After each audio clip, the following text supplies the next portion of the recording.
Cerita ini fakta atau fiksi? Silakan putuskan sendiri.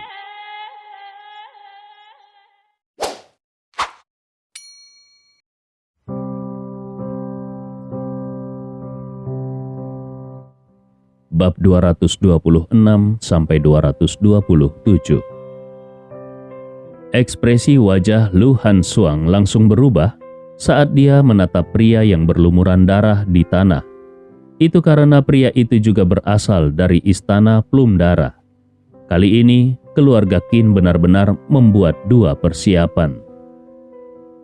Ternyata, bukan hanya dia yang mengambil tugas ini, tetapi ada juga orang lain yang mengambil tugas untuk memenggal kepala Gustav.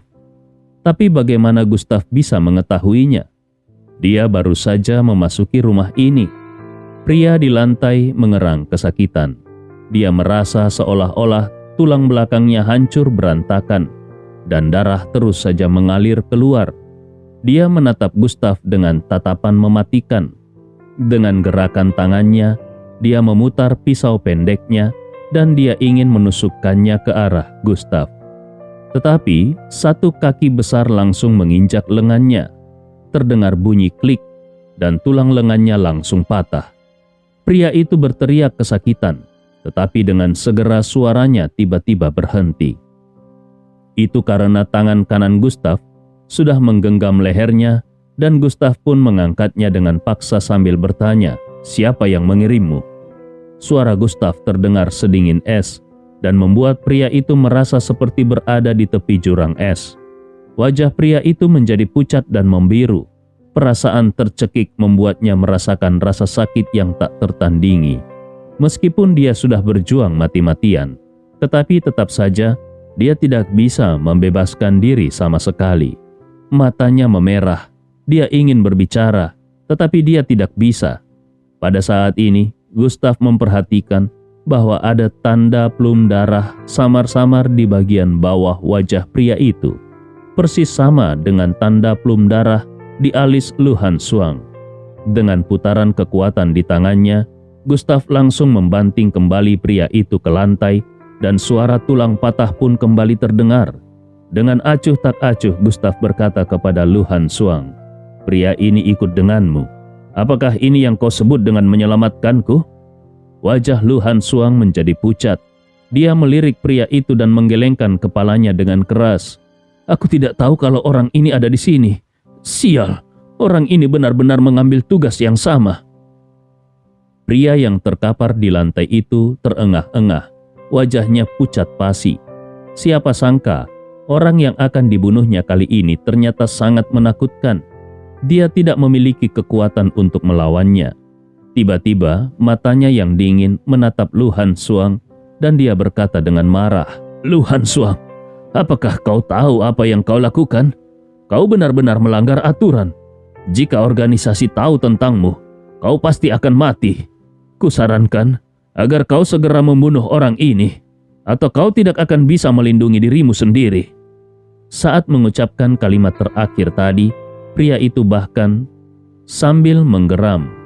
Gustav melirik pria itu dan langsung menginjak tubuhnya sambil berkata, "Kau berbicara terlalu banyak omong kosong.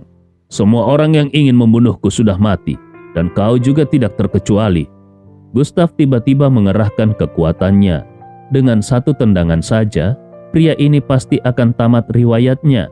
Pada saat ini, Lu Hansuang bereaksi dan buru-buru berkata, "Jangan bunuh dia. Kalau kau membunuhnya, istana Plum Darah pasti akan tahu kalau misi yang dilakukannya sudah gagal. Pada saat itu, seseorang akan datang ke pintu rumahmu untuk menyelidiki masalah ini secara menyeluruh. Dan kalau mereka tahu bahwa kau yang membunuhnya, maka segalanya akan menjadi masalah. Istana Plum Darah pasti akan mengirim master yang lebih kuat untuk memburumu. Ini hanya akan menjadi mimpi buruk bagimu, karena kau tidak akan bisa lepas dari cengkraman Istana Plum Darah." Ini adalah kekhawatiran terbesar Lu Hansuang. Kalau bukan karena pertimbangan itu, Lu Hansuang pasti bersedia maju untuk membunuh pria itu. Gustav ragu-ragu selama beberapa detik. Kalau ini masalahnya, berarti istana Plum Darah ini tidak perlu ada. Ketika pria yang di lantai itu melihat Gustav tidak bergerak, dia berpikir kalau Gustav pasti merasa takut dengan pengejaran gila dari istana Plumdarah. Dia tertawa dingin dengan cukup mengerikan dan kemudian berkata kepada Gustav, "Wah, sekarang kau tahu siapa yang telah kau sakiti. Berani memprovokasi istana Plumdarah.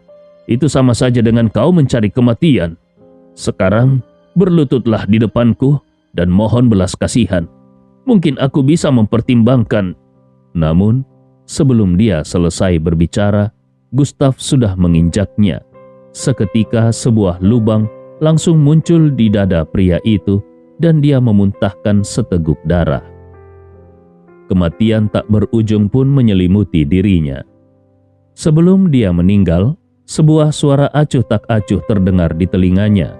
Kuperingatkan sekali lagi, kalau istana Plumdarah masih berani memprovokasiku, aku akan menghapusnya dari dunia. Pupil mata pria itu melebar. Dia tidak bisa membayangkan kalau istana Plumdarah yang telah menakuti begitu banyak master seni bela diri akan tidak ada artinya di depan pemuda ini. Menghapus istana Plumdarah? Apakah orang ini memenuhi syarat untuk melakukannya?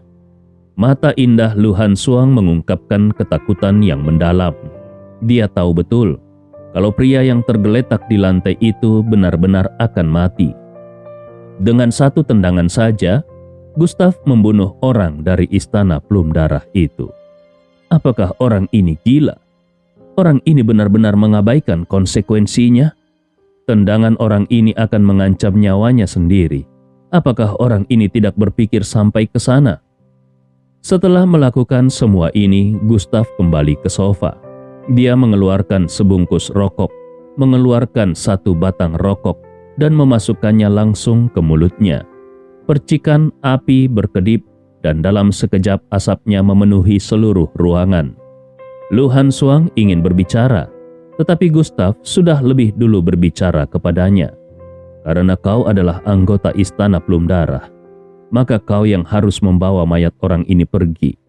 Selain itu, aku tidak ingin villa ini memiliki setetes pun jejak darah dari istana Plumdarahmu. Suaranya terdengar datar, tetapi dengan aura yang tidak terlindungi, wajah cantik Lu Hansuang langsung menjadi dingin. Siapa sangka Gustav ini akan membunuh seseorang dari istana Plumdarah dan kemudian memintanya, yang notabene juga seseorang dari istana Plumdarah, untuk membersihkan mayatnya. Apakah Gustav menganggap dirinya sebagai pelayannya? Saat ini Lu Hansuang mengucapkan kata demi kata, "Gustav, jangan berpikir bahwa karena kau pernah menyelamatkanku, jadi kau bisa seenaknya memerintahku seperti ini. Dengan masalah istana Plumdarah ini, kau sudah mengirim dirimu sendiri ke jalan kematian. Kau tidak tahu betapa mengerikannya kekuatan yang telah kau provokasi itu. Kau akan hidup dalam bayang-bayang selama sisa hidupmu.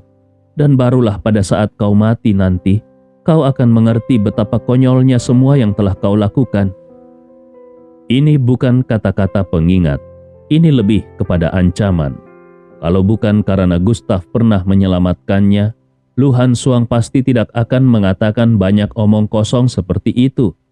Gustav melirik Lu Hansuang dan berkata, "Setelah membuang mayatnya, ingatlah untuk menutup pintu dan jangan berpamitan." Lu Hansuang hendak meledak mendengarnya, namun meski begitu, diam-diam dia tetap membuang mayat itu. Dia tahu metode istana Plumdarah. Pria ini sudah mati, jadi dia harus menggunakan segala macam cara untuk menghapus semua bukti. Setidaknya itu bisa membuat Gustav hidup beberapa hari lagi. Dia tidak ingin berutang budi pada Gustav. Begitu dia selesai membalas ketiga bantuan Gustav, dia akan meninggalkan provinsi Jiangnan. Dia tidak ingin lagi memiliki persimpangan dengan Gustav. Pada saat dia menutup pintu villa, tangan Lu Hansuang berhenti. Dia melirik Gustav yang sedang duduk di sofa dan berkata, "Aku membantumu menemukan kambing hitam dan membuang mayatnya. Itu seharusnya bisa dihitung sebagai bantuan. Aku akan berusaha mengulur waktu dari sisi istana Plum Darah. Itu adalah batas maksimal dari bantuanku. Selanjutnya, kau harus membantu dirimu sendiri." Setelah mengatakan hal itu, Lu Han Suang pun menghilang dalam kegelapan malam. Setelah Lu Han Suang pergi, Gustav memutar nomor telepon Ye Ling Tian. Suara hormat Ye Ling Tian terdengar di ujung lain telepon. "Master Aula, apa perintahmu?" Gustav berkata, "Seberapa banyak yang kau ketahui tentang organisasi bernama Istana Plum Darah?" Bagaimanapun, mengenal diri sendiri dan mengenal lawan adalah hal yang harus dilakukan dalam pertempuran. Istana Plum Darah ini adalah bom waktu, dan Gustav harus menemukan kesempatan untuk menyelesaikannya. Ye Ling Tian di ujung telepon yang lain tertegun beberapa saat dan kemudian buru-buru bertanya, "Master Aula, apakah Istana Plum Darah memprovokasimu?" Gustav menjawab, "Hanya seorang pembunuh dari Istana Plum Darah yang mencoba membunuhku." Ye Ling Tian merenung sejenak lalu berkata, "Istana Plum Darah adalah organisasi pembunuh teratas di Tiongkok. Karena anggotanya gagal membunuhmu, maka mereka pasti akan mengirim pembunuh yang lebih kuat lagi. Metodenya ini begitu menakutkan bagi para master seni bela diri yang tak terhitung jumlahnya. Istana Plum Darah memiliki 36 cabang di Tiongkok, dan cabang provinsi Jiangnan dikendalikan oleh seseorang bernama Ling Feng. Aku sudah bertemu orang itu sekali. Ling Feng adalah orang yang kejam. Kekuatan seni bela dirinya sangat kuat. Tetapi kalau dibandingkan dengan Master Aula, dia terlihat seperti semut."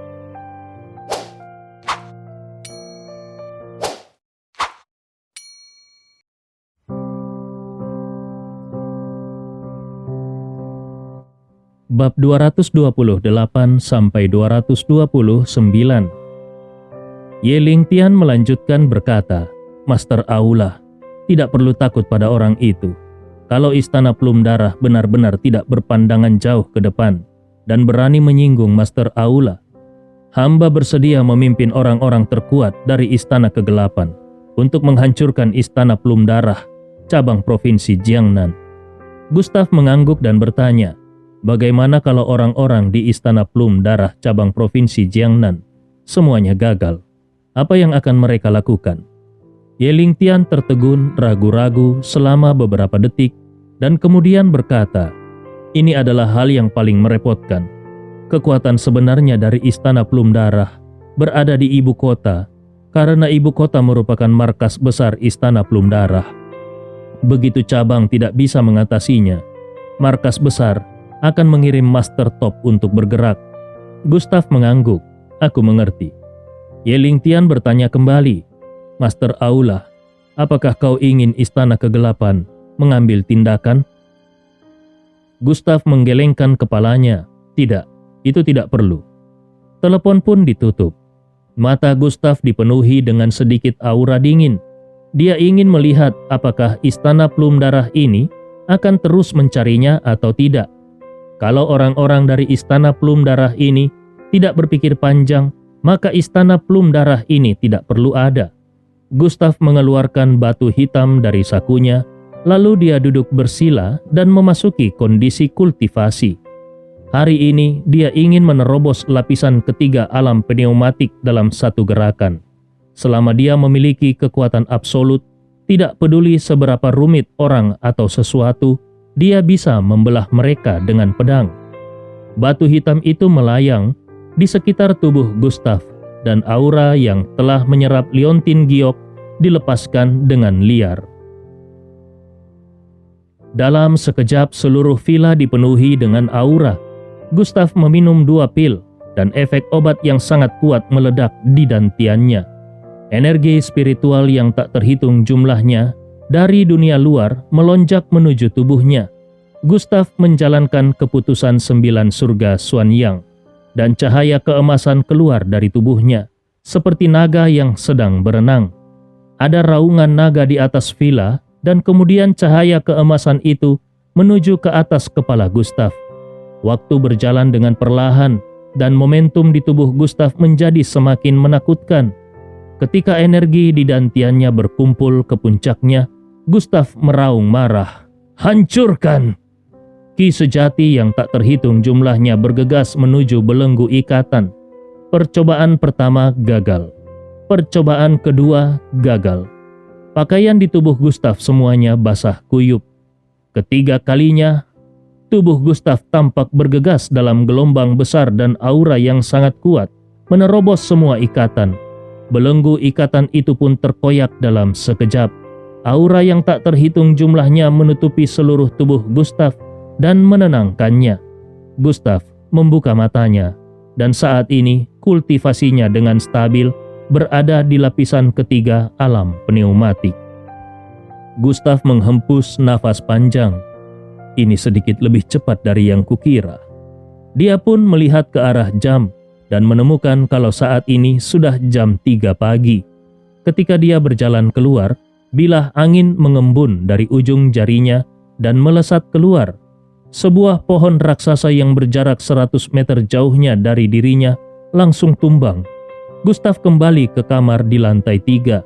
Setelah selesai mandi, dia pun berbaring di tempat tidur.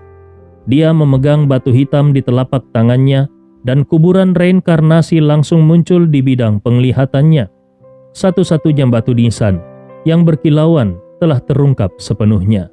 Terlihat jelas kalau batu nisan itu siap untuk dipanggil. Gustav menemukan di batu nisan itu tertulis Sekte Api, Chen King Chang, dan ada juga sederet kata-kata di bawahnya. Dengan satu tangan, aku bisa membakar semuanya. Gustav bisa merasakan kalau tekanan yang terkandung di dalam batu nisan ini bahkan lebih kuat daripada Luo Yuntian. Adapun apakah kalimat itu hanya merupakan bualan atau tidak, dia tidak tahu. Meskipun di dalam hatinya, Gustav sangat ingin tahu tentang Chen King Chang ini, namun Gustav masih menahan diri untuk tidak memanggilnya. Dia tahu betul bahwa setiap kekuatan besar di kuburan reinkarnasi hanya memiliki satu kesempatan untuk dipanggil. Setelah dipanggil, ada kemungkinan batu nisan itu akan menghilang setelah beberapa jam dan dilemparkan ke dalam reinkarnasi. Pria kuat seperti ini adalah kartu as terbesarnya, jadi dia tidak boleh menggunakannya kecuali itu memang merupakan upaya terakhirnya. Bagaimanapun, dia telah melihat kekuatan Luo Yuntian. Gustav menyingkirkan batu misterius itu, lalu dia menutup matanya dan tertidur. Pada pukul 8 keesokan paginya, sesosok bayangan wanita muncul di pintu villa. Wanita itu menyeret koper dengan tas kecil tersampir di pinggangnya. Sosok itu adalah Margaret. Dalam beberapa hari ke depan, Margaret akan bertanggung jawab atas bisnis seluruh keluarga Tianzeng di provinsi Jiangnan. Jadi tentu saja dia harus datang lebih awal ke provinsi Jiangnan untuk melakukan persiapan. Grup Tianzeng tidak diragukan lagi sedang viral dan berada di daftar pencarian populer. Tidak hanya itu, sejak produk grup Tianzeng dirilis hingga saat ini, hampir semua produk langsung kehabisan stok saat diluncurkan. Harga di pasar gelap bahkan sudah meningkat puluhan kali lipat.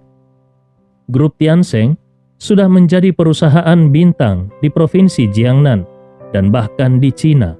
Karena Gustav memberitahu Margaret katasan di villa, dia pun bisa langsung menyeret kopernya masuk. Margaret meletakkan kopernya dan dengan hati-hati naik ke atas. Dengan segera, dia datang ke kamar Gustav dan membuka pintunya dengan perlahan. Dia baru saja akan mengejutkan Gustav, namun sepasang tangan besar langsung meraih pinggangnya. Itu adalah sepasang tangan Gustav. Keesokan harinya keduanya bangun dari tidur mereka.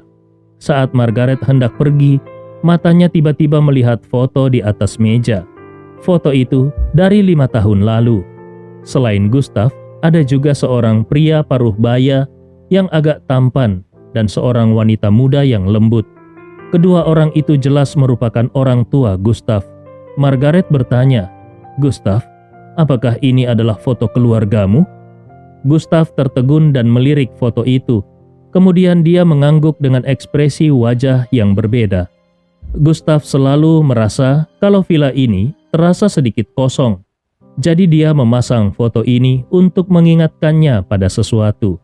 Begitu Raja Nanjiang atau jiwa naga mengetahui keberadaan spesifik Master Naga di ibu kota, dia akan segera menginjakkan kakinya di ibu kota. Margaret merasa ada yang tidak beres. Dia mengerutkan keningnya, lalu mengambil foto itu dan melihatnya dengan seksama. Gustav datang ke sisi Margaret dan bertanya, "Ada apa? Apakah aku terlihat tidak tampan di foto itu?" Margaret tidak berbicara. Bagaimanapun, orang tua Gustav sudah meninggal. Membicarakan topik ini mungkin akan membuat Gustav merasa sentimental. Tapi foto ini sangat aneh. Setelah ragu-ragu untuk waktu yang lama, Margaret pun menunjuk ke sebuah titik di foto itu dan berkata, "Gustav, apakah ibumu memiliki tahi lalat di lehernya? Atau apakah ini cuma sebuah noda pada foto?" Gustav meliriknya dan berkata dengan serius, "Sejak dia masih kecil, dia memang memiliki tahi lalat di lehernya. Apa yang terjadi?" Alis Margaret semakin berkerut. Aneh, seharusnya tidak ada tahi lalat. Beberapa detik kemudian Margaret memandang Gustav dan berkata, "Gustav, aku merasa ada yang tidak beres. Aku yang mengurus jasad orang tuamu 5 tahun lalu, dan aku pribadi yang membawa mereka untuk dikremasi. Tapi aku ingat dengan jelas bahwa tidak ada tahi lalat di lehernya pada saat itu." Gustav tertegun. Kata-kata Margaret seperti petir di hari yang cerah. Gustav meraih tangan Margaret dan berkata, "Kau yakin? Kau tidak salah ingat?" Margaret memikirkannya sejenak dan kemudian menggelengkan kepalanya. "Tidak, karena itu adalah pertama kalinya aku melakukan kontak dekat dengan mayat. Sebenarnya aku takut pada mayat, jadi aku merasa sangat terkesan. Bahkan untuk beberapa waktu setelah itu, aku selalu memimpikan situasi itu setiap hari." Gustav tidak berbicara, matanya terlihat sangat berapi-api. Pada hari di Villa Yunhu saat itu, Gustav ingat betul kalau tahi lalat di leher ibunya masih ada. Tapi Margaret adalah orang terakhir yang menyentuh mayat kedua orang tuanya. Kalau begitu, hanya ada 2 kemungkinan untuk hal ini. Pertama, jasad orang tuanya dirusak. Atau yang kedua, orang tuanya mungkin masih hidup.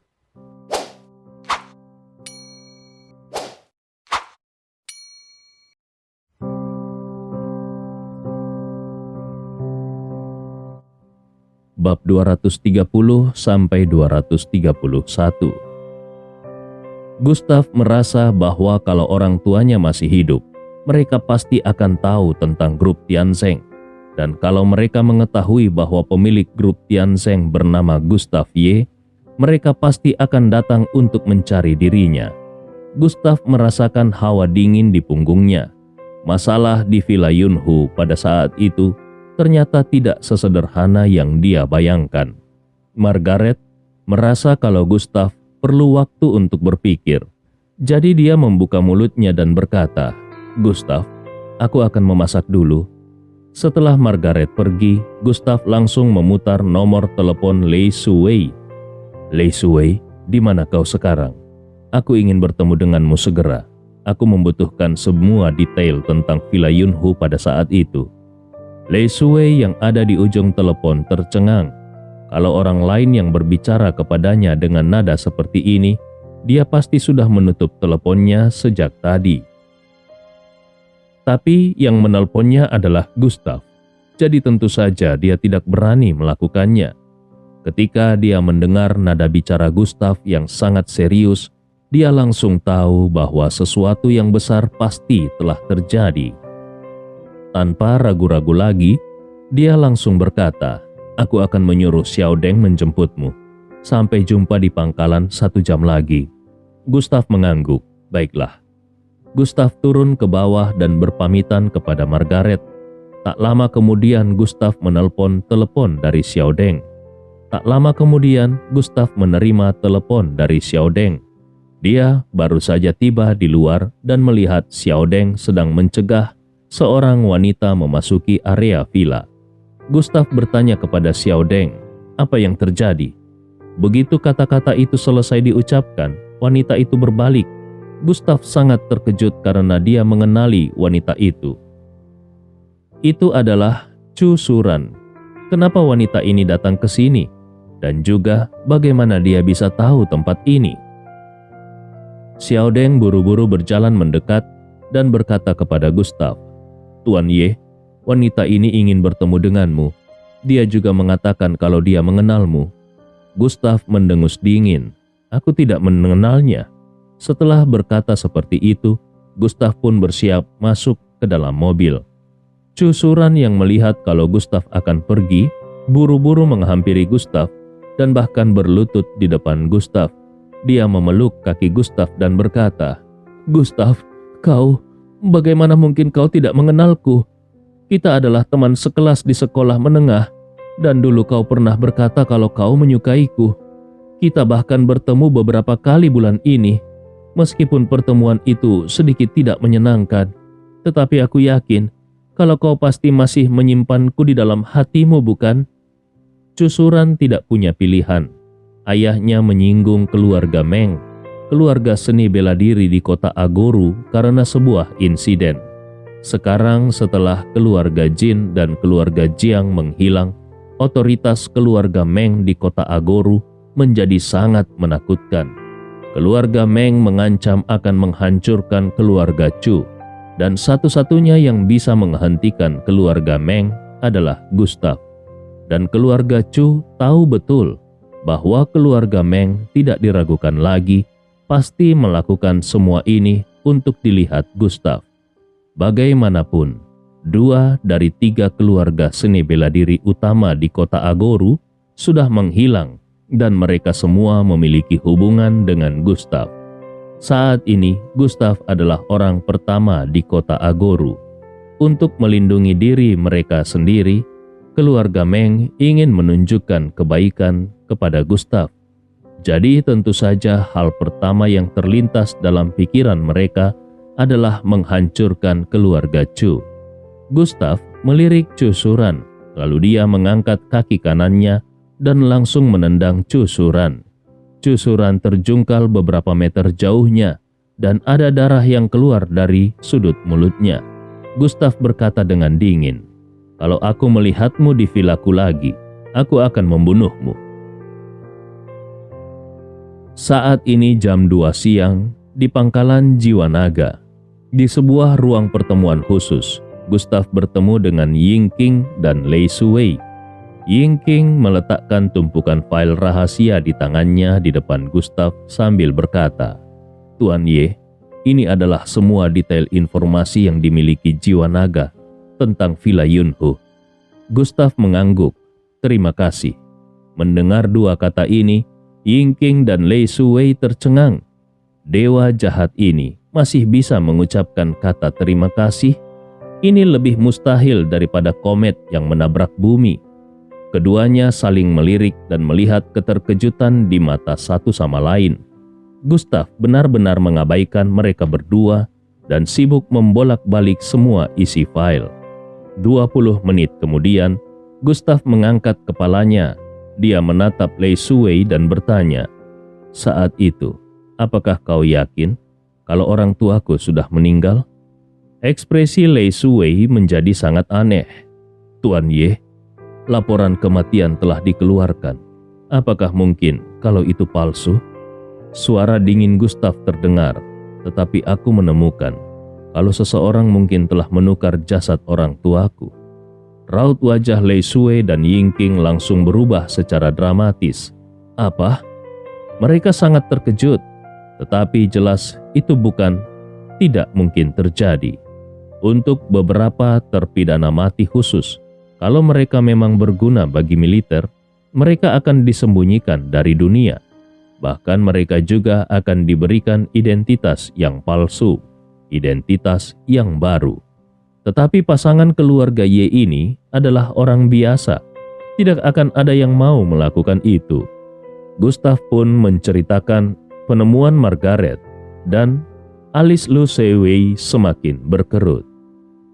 Setelah beberapa detik, dia memikirkan sesuatu dan berkata, "Tuan Ye, Pada saat itu, masalah ini tidak ditangani oleh jiwa naga.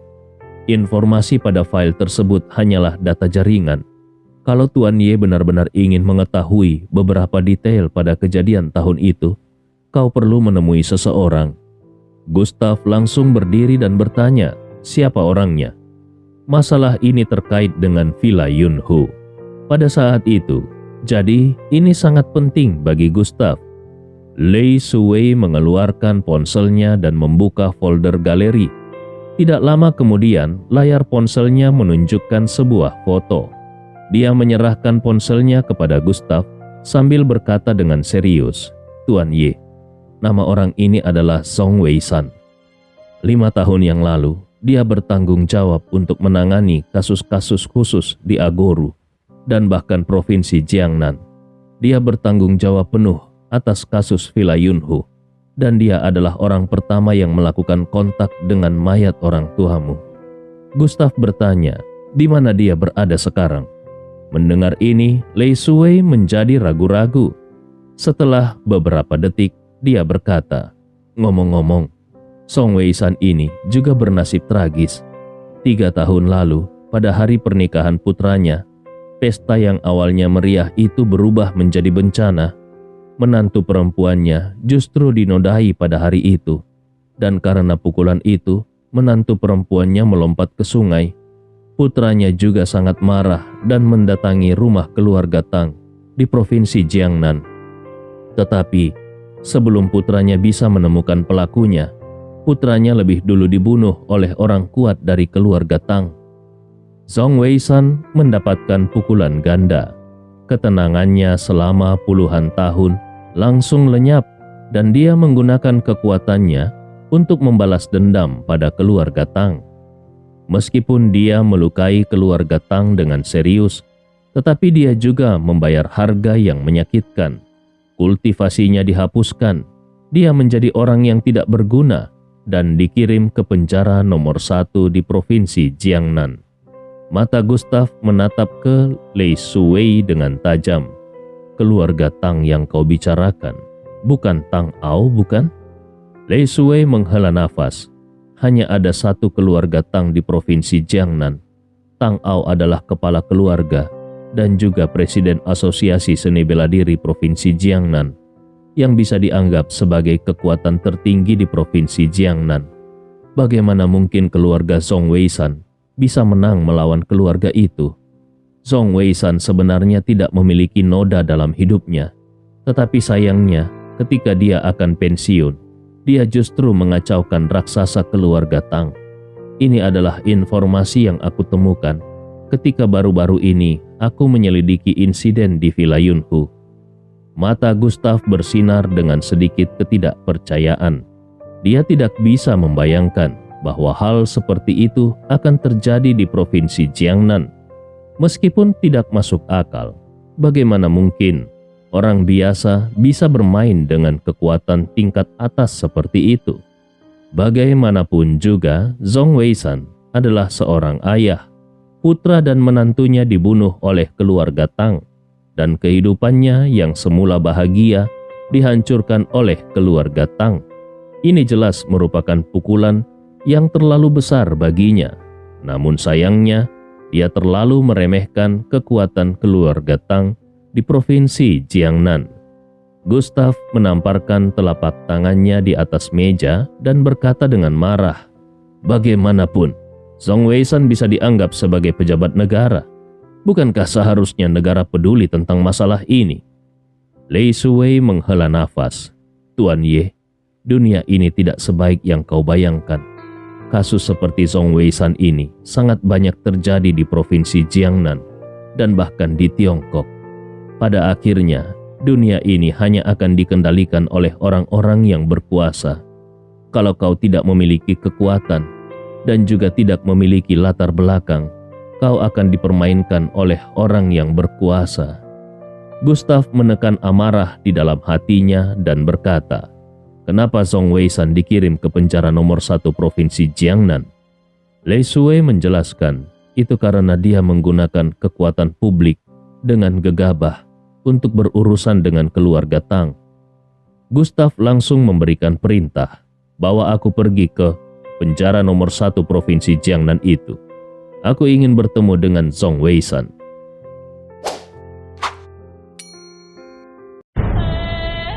Cerita ini fakta atau fiksi? Silakan putuskan sendiri.